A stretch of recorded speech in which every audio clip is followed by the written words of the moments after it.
Well, I'm Eric, I'm Amy. and this is our story.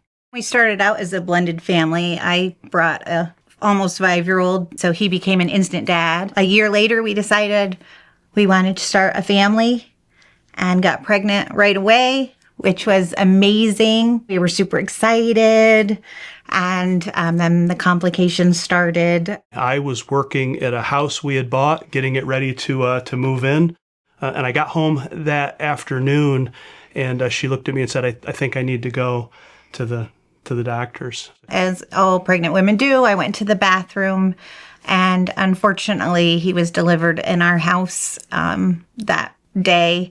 So he was very small, and but he was born alive and breathing. We got the opportunity to pray with him and sing with him. We called 911, and then he was taken by ambulance. I knew they were going to tell me that our son had passed away.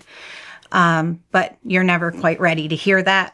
I think you feel every emotion there, sadness and anger and a little bit of just emptiness. I think that was the one emotion that I really felt was just emptiness. At that point, it was equal parts anger, frustration, and then this sinking, like creeping sorrow. And, I needed an outlet, and this cabinet next to the bed looked like a good outlet, and I just hauled off and punched it. Broke my hand. That's another little reminder that God has given me. Every time I can kind of look at the knuckle and see that it's not exactly in the right spot.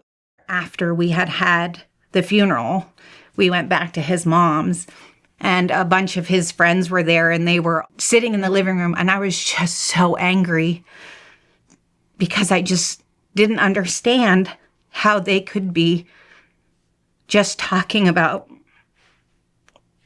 just normal things, because I just couldn't think about the next day and how I was going to make it through. And it was that way for months. We had another miscarriage that June, and then another miscarriage in August. Then we got pregnant a third time, and it stops being a good thing and starts being, oh no, here we go again. And that pregnancy was full of anxiety, fear. I was put on bed rest in the hospital in Syracuse. And so it was just one thing after the next. Boy, lots of uncertainty, a ton of anxiety every time the phone rang, every time it was her. I'm wondering, is it going to be good news? Is it going to be bad news? We end up in a situation where, I get a phone call late at night, and she said, well, this is it. They're going to induce labor. I can't wait. I walk in, I gown up, I'm ready to go in the room, and they wheeled my son Ethan out in an incubator. So I missed that one. And we brought him home with oxygen. We knew we had a long road, in front of us. After that, Ethan was a really, really easy baby.